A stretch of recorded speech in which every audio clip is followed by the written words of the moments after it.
नमस्कार मित्रांनो, माय सपोर्ट या मराठी यूट्यूब चॅनलवर तुमचे सर्वांचे मनापासून स्वागत आहे। संपूर्ण महाराष्ट्रासाठी आताच्या क्षणाच्या सर्वात मोठ्या आणि महत्त्वाच्या ठळक बातम्या। राज्यात 15 धडाकेबाज निर्णय, सर्वांसाठी आनंदाची बातमी। 4 सप्टेंबर गुरुवार काही मिनिटांपूर्वीच्या ह्या बातम्या आहेत। या संदर्भात सविस्तर माहिती या व्हिडिओत जाणून घेऊया। तत्पूर्वी तुम्ही माय सपोर्ट या मराठी यूट्यूब चॅनलवर नवीन असाल तर खाली दिलेल्या लाल रंगाच्या सबस्क्राइब बटनावर क्लिक करा आणि समोरील बेल आयकॉन क्लिक करा, जेणेकरून महाराष्ट्राच्या ताज्या बातम्या तुमच्यापर्यंत सर्वात आधी पोहोचतील। तर चला सविस्तर बातम्या जाणून घेऊया। तर बघा, पहिली सर्वात मोठी आणि महत्त्वाची बातमी। जीएसटी परिषदेच्या आजच्या बैठकीनंतर पत्रकार परिषदेत निर्मला सीतारामन यांनी महत्त्वाच्या घोषणा केल्या आहेत। यानुसार 90% वस्तू ह्या 5% आणि 18% जीएसटीमध्ये आणण्यात आल्या आहेत। तसेच काही वस्तू ह्या 0% जीएसटीमध्ये ठेवण्यात आल्या आहेत। या जीएसटीच्या नव्या रचनेत शेतकऱ्यांनाही मोठा फायदा करून देण्यात आला आहे। शेती आणि शेतकरी यांच्याशी संबंधित वस्तूंच्या जीएसटी दरात मोठी सुधारणा करण्यात आली आहे। यानुसार कृषी उपकरणे व यंत्रणेवर जीएसटी दरात कपात करण्यात आली आहे।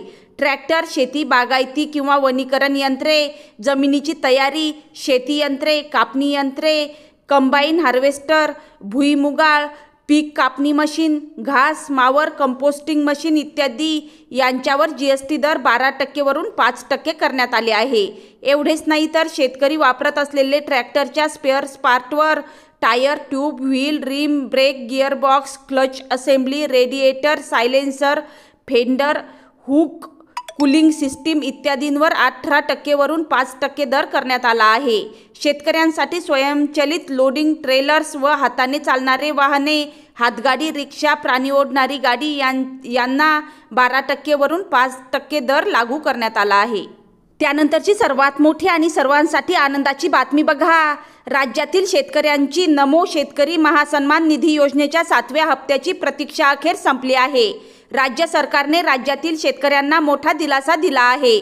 नमो शेतकरी महासन्मान निधी योजनेच्या 7व्या हप्त्याच्या वितरणासाठी 1932.72 कोटी रुपयांचा निधी वितरित करण्यास शासनाने मंजुरी दिली आहे।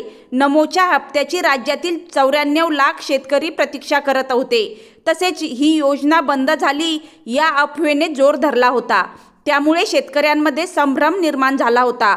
परंतु आता मात्र राज्य सरकारने या संदर्भात शासन निर्णय प्रसिद्ध केला आहे, त्यामुळे शेतकऱ्यांना नमोचा हप्ता मिळण्याचा मार्ग मोकळा झाला आहे। त्यानंतरची सर्वात मोठी आणि सर्वांसाठी आनंदाची बातमी बघा। सणासुदीच्या काळात दिवाळीच्या तोंडावर केंद्र सरकारने सर्वसामान्यांना आणि व्यापाऱ्यांना दिलासा देणारा निर्णय घेतला आहे। आधी असलेल्या जीएसटीच्या 4 स्लॅबपैकी 12% आणि 28% स्लॅब रद्द करण्यात आला आहे। त्यामुळे देशात आता फक्त 5% आणि 18% असेल, 2च जीएसटी स्लॅब असतील। सरकारच्या या निर्णयामुळे इलेक्ट्रॉनिक वस्तू, खाद्यपदार्थ, साबण, कपडे, पादत्राणे यासह रोजच्या वापरातील गोष्टी स्वस्त होणार आहेत। तर आरोग्य विमा आणि जीवन विम्यात पूर्ण सूट मिळण्याची शक्यता आहे। सरकारचा हा निर्णय नवरात्रीच्या पहिल्या दिवशी म्हणजेच 22 सप्टेंबरपासून लागू होणार आहे। त्यानंतरची सर्वात मोठी आणि सर्वांसाठी आनंदाची बातमी बघा। जीएसटी परिषदेच्या 56व्या बैठकीत सामान्य जनतेसाठी अत्यंत महत्त्वाचे निर्णय घेण्यात आले आहे।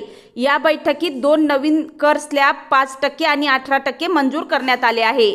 सर्वात मोठा दिलासा म्हणजे 33 महागड्या औषधांवर लागू असलेला 12% जीएसटी पूर्णपणे हटवण्यात आला आहे। या औषधांमध्ये प्रामुख्याने कॅन्सर, रक्तविकार, दुर्मिळ अनुवांशिक आजार आणि गंभीर रोगांच्या उपचारासाठी लागणारी औषधे समाविष्ट आहेत। तसेच यामुळे रोटी, पनीर, दूध, सिमेंट, औषधे, वाहनं आणि इन्शुरन्स यावर कर मोठ्या प्रमाणात कमी झाला आहे। मध्यमवर्गीय आणि शेतकऱ्यांसाठी हा निर्णय मोठा दिलासादायक ठरणार असून दैनंदिन वस्तूंवर कर जवळपास 0% ते 5% पर्यंत कमी झाला आहे। कॅन्सर सारख्या गंभीर आजारांवर होणारा खर्च अनेक कुटुंबांना परवडत नाही। या औषधांवरील जीएसटी हटवल्याने रुग्ण आणि त्यांच्या कुटुंबियांना थेट आर्थिक फायदा होणार आहे। महागड्या औषधांची किंमत कमी होईल आणि उपचाराचा खर्च मोठ्या प्रमाणात घटेल। सरकारच्या या निर्णयामुळे गंभीर आजारांशी झुंज देणाऱ्या रुग्णांना उपचार अधिक परवडणारे होतील। जीएसटीमधील हा बदल 22 सप्टेंबर 2025 पासून लागू होईल। त्यानंतरची सर्वात मोठी आणि महत्त्वाची बातमी बघा। महाराष्ट्रामध्ये पशुपालन व्यवसायाला आता कृषी व्यवसायाचा दर्जा मिळाल्यामुळे हा व्यवसाय केवळ दुय्यम न राहता उत्पन्नाचा एक महत्त्वाचा स्रोत बनला आहे। याच अनुषंगाने राज्य सरकारने पशुपालकांना आर्थिक आधार देण्यासाठी एक नवीन योजना आणली आहे। या योजनेअंतर्गत पशुसंवर्धन विभागाकडून गायी आणि म्हशी खरेदी करण्यासाठी अनुदान दिले जाणार आहे। या योजनेचा मुख्य उद्देश दुग्ध व्यवसाय सुरू करू इच्छिणाऱ्या शेतकऱ्यांसाठी आर्थिक मदत करणे आहे। या मदतीसोबतच शेतकऱ्यांना जनावरांच्या संगोपनाचे प्रशिक्षण आणि पशुवैद्यकीय सेवा देखील दिली जाईल। त्यानंतरची सर्वात मोठी आणि महत्त्वाची बातमी बघा, आधार सेवा केंद्र मिळवण्यासाठी सुवर्णसंधी उपलब्ध झाली आहे। हे सेवा केंद्र प्रशासनाच्या वतीने महसूल मंडळांमध्ये दिले जाईल, त्यासाठी अर्ज मागविण्यात आले आहेत। या सेवा केंद्राला मान्यता मिळण्यासाठी काही अटी आहेत। अकोला जिल्हाधिकारी कार्यालयाअंतर्गत 35 महसुली मंडळांमध्ये आधार सेवा केंद्र दिले जाणार आहेत। त्यासाठी आपले सरकार केंद्रधारकांकडून अर्ज मागवित आहे। इच्छुक अर्जदारांनी संकेतस्थळावर अर्ज डाउनलोड करून तो 15 सप्टेंबरपर्यंत सादर करावा लागेल। त्यानंतरची सर्वात मोठी आणि महत्त्वाची बातमी बघा, महाराष्ट्राचे मुख्यमंत्री देवेंद्र फडणवीस यांना भाजपकडून केंद्रात मोठी जबाबदारी मिळण्याची शक्यता आहे। JP नड्डा यांचा भाजप अध्यक्षपदाचा कार्यकाळ काही दिवसात पूर्ण होणार आहे। भाजपकडून नव्या अध्यक्षपदाची चाचपणी सुरू आहे। त्यामध्ये देवेंद्र फडणवीस यांचे नाव सर्वात आघाडीवर आहे। पुढील काही दिवसात भाजप अध्यक्षपदाच्या निवडणुका पार पडणार आहे। त्याआधीच 5 नावे चर्चेत आहेत। देवेंद्र फडणवीस, मनोहरलाल खट्टर, शिवराजसिंह चौहान, शिक्षण मंत्री धर्मेंद्र प्रधान, भूपेंद्र यादव, अनुराग ठाकूर यांची नावे आघाडीवर आहेत। अध्यक्षपदाच्या निवडणुकीची तयारी सध्या भाजपकडून सुरू करण्यात आली आहे। जास्तीत जास्त राज्यातील प्रदेशाध्यक्षांची निवड झाल्यानंतर भाजपकडून केंद्रीय अध्यक्षांची निवडणूक घेतली जाईल। लवकरच भाजप अध्यक्षपदाची निवडणूक जाहीर होऊ शकते। पंतप्रधान नरेंद्र मोदी, अमित शहा यांच्या विश्वासाला पात्र असणारा नेताच भाजपचा अध्यक्ष होऊ शकतो। शिवाय संघाकडूनही त्या नावावर शिक्कामोर्तब होणं महत्त्वाचं आहे। त्यानंतरची सर्वात मोठी आणि महत्त्वाची बातमी बघा, कॅबिनेट बैठकीला ओबीसी नेते आणि अन्न आणि नागरी पुरवठा मंत्री छगन भुजबळ नाराज असल्याचं पाहायला मिळालं। कॅबिनेट बैठकीपूर्वी राष्ट्रवादीची स्वतंत्र बैठक झाली होती।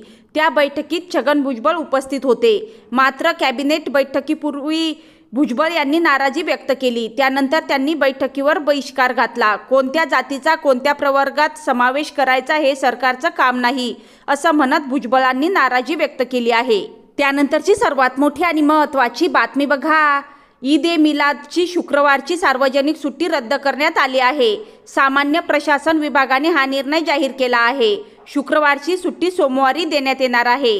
गणपती विसर्जनामुळे मुस्लिम समुदायाने सोमवारी 8 सप्टेंबर 2025 रोजी मिरवणुकीचा कार्यक्रम आयोजित करण्याचा निर्णय घेतला आहे। त्यामुळे शुक्रवारची सुट्टी सोमवारी देण्यात येणार आहे। मात्र हा निर्णय फक्त मुंबई शहर आणि मुंबई उपनगरांपुरताच मर्यादित आहे।